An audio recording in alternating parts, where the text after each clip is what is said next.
복된 주일 아침, 오늘 우리가 함께 묵상할 말씀은 욥기 15장 17절부터 35절입니다. 내가 내게 보이리니 내게서 들으라. 내가 본 것을 설명하리라. 이는 곧 지혜로운 자들이 전하여 준 것이니 그들의 조상에게서 숨기지 아니하였느니라. 이 땅은 그들에게만 주셨으므로 외인은 그들 중에 왕래하지 못하였느니라. 그 말에 이르기를 악인은 그의 일평생의 고통을 당하며 포악자의 횟수는 정해졌으므로 그의 귀에는 무서운 소리가 들리고 그가 평안할 때에 멸망시키는 자가 그에게 이르리니 그가 어두운 데서 나오기를 바라지 못하고 칼날이 숨어서 기다리느니라.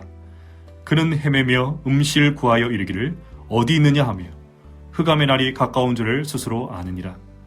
환난과 역경이 그를 두렵게 하며 싸움을 준비한 왕처럼 그를 쳐서 이기리라. 이는 그의 손을 들어 하나님을 대적하며 교만하여 전능자에게 힘을 과시하였음이니라. 그는 목을 세우고 방패를 들고 하나님께 달려드니 그의 얼굴에는 살이 찌고 허리에는 기름이 엉겼고 그는 황폐한 성읍, 사람이 살기 아니하는 집, 돌무더기가 될 곳에 거주하였음이니라. 그는 부유하지 못하고 재산이 보존되지 못하고 그의 소유가 땅에서 증식되지 못할 것이라. 어두운 것을 떠나지 못하리니 불꽃이 그의 가지를 말릴 것이라. 하나님의 입김으로 그가 불려가리라.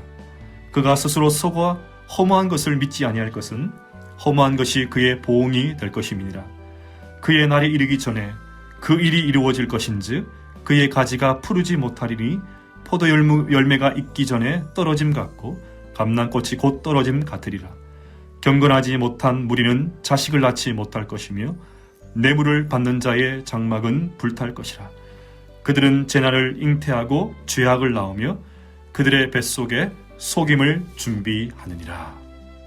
사랑하는 성도 여러분, 어서 속히 예배당에서 마음껏 예배하고 기도하는 날이 오기를 고대합니다. 어려운 그런 시기를 보내고 있지만 온라인으로 보내드리는 새벽 묵상으로 매일 말씀을 묵상하셔서 말씀으로 이겨내시기를 축복합니다. 올해부터 새벽마다 우리 교단 큐티집인 복 있는 사람을 가지고 말씀을 나누고 있습니다.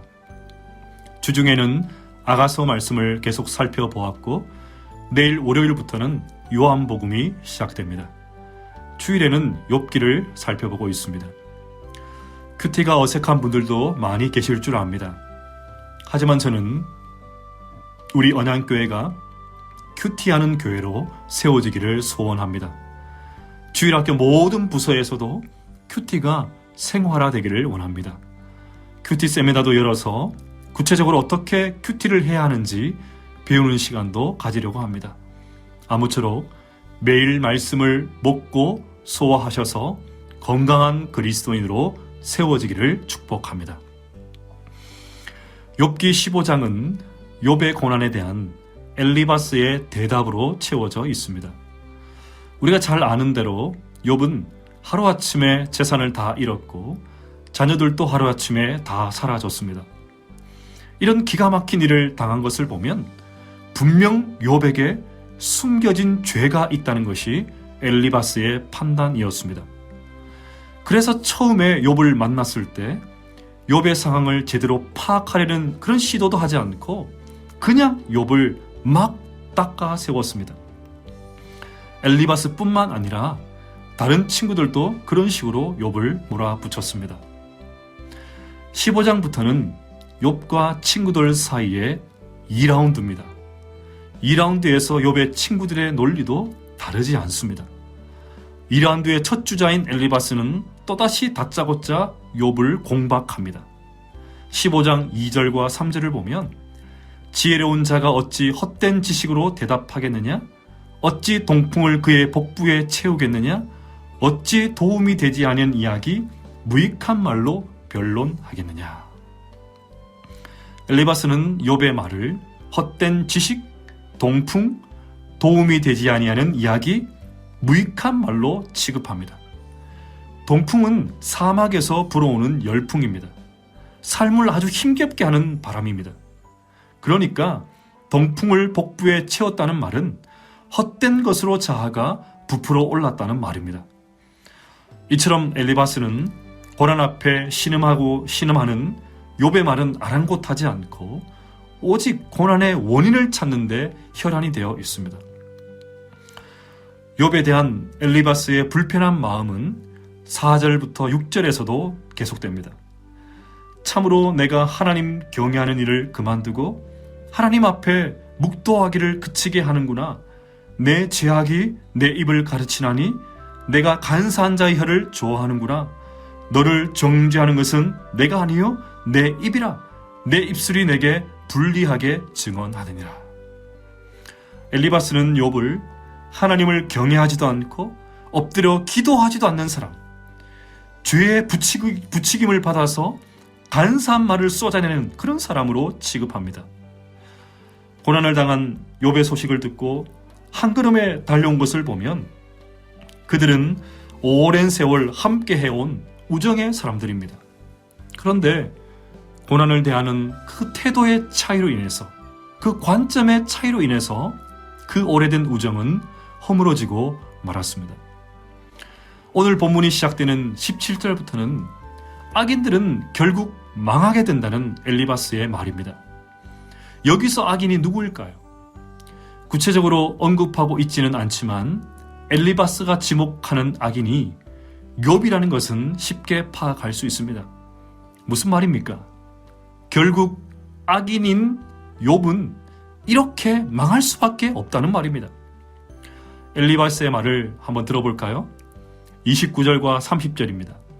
그는 부요하지 못하고 재산이 보존되지 못하고 그의 소유가 땅에서 증식되지 못할 것이라. 어두운 것을 떠나지 못하리니 불꽃이 그의 가지를 말릴 것이라. 하나님의 입김으로 그가 불려가리라. 지금 엘리바스의 화려한 말을 보십시오. 그는 악인이 당하는 멸망을 불꽃에 타버린 가지, 하나님의 입김으로 꽃이 떨어진 나무, 이런 시적인 언어로 표현합니다. 엘리바스는 비유적인 언어의 그런 천재였습니다. 이런 비유적인 언어를 잘 사용하는 사람이었습니다. 그런데 그런 언어적 재능을 누군가의 가슴을 후벼 파는데 활용하고 있다는 사실이 너무 안타깝습니다. 지금 엘리바스의 말은 조상적부터 내려오는 단순한 믿음의 공식을 아주 복잡한 현실에 들이대고 있습니다. 우리 모두도 조심해야 합니다. 우리의 삶은 너무 복잡합니다. 더욱이 고난은 더 복잡합니다. 고난의 문제 앞에 너무 단순하게 접근해 갈 수가 없습니다. 고난은 너무나도 복잡한 일입니다. 눈에 보이는 단편적인 사실을 놓고 이렇다 저렇다 쉽게 판단하고 추측해서는 안 됩니다. 시편 111편 3절에서 시편 기자가 간절하게 이렇게 기도했습니다. 이 기도가 우리 모두의 기도가 되기를 소원합니다. 여호와여, 내 입에 파수꾼을 세우시고 내 입술의 문을 지키소서. 여호와여, 내 입에 파수꾼을 세우시고 내 입술의 문을 지키소서. 한 가지 더 생각해야 할 것이 있습니다. 아무리 현명한 사람도 그의 말이 100% 진리를 담을 수 없습니다. 또 아무리 어리석은 사람도 그의 모든 말이 틀린 것은 아닙니다. 엘리바스의 말에 많은 오류가 있지만 번뜩이는 진리도 담고 있습니다. 그 중에 하나가 하나님의 거룩에 대한 통찰입니다. 15절을 보면 하나님은 거룩한 자들을 믿지 아니하시나니 하늘이라도 그가 보시기에 부정하거든. 세번역 성경이 더 이해하기 쉽습니다. 그분 눈에는 푸른 하늘도 깨끗하게만 보이지는 않는다.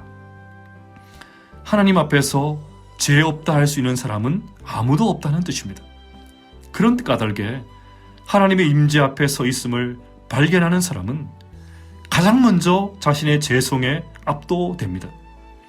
그래서 이사야는 하나님의 보좌를 보았을 때, 하나님 그 보좌에 앉으신 하나님을 배웠을 때 화로다 나여 망하게 되었도다 라고 소리쳤고, 베드로 또한 예수님 앞에 섰을 때 주여 나를 떠나소서 나는 죄인이로소이다 이렇게 반응할 수밖에 없었습니다. 이렇게 절대 거룩하신 하나님과 절대 부정한 우리의 모습을 생각하면 십자가 외에는 우리에게 소망이 없음을 고백하게 됩니다. 우리가 오늘도 거룩하신 하나님 앞에서 예배할 수 있는 것은 오직 예수 그리스도의 보혈 때문입니다. 그 은혜를 의지할 수밖에 없습니다.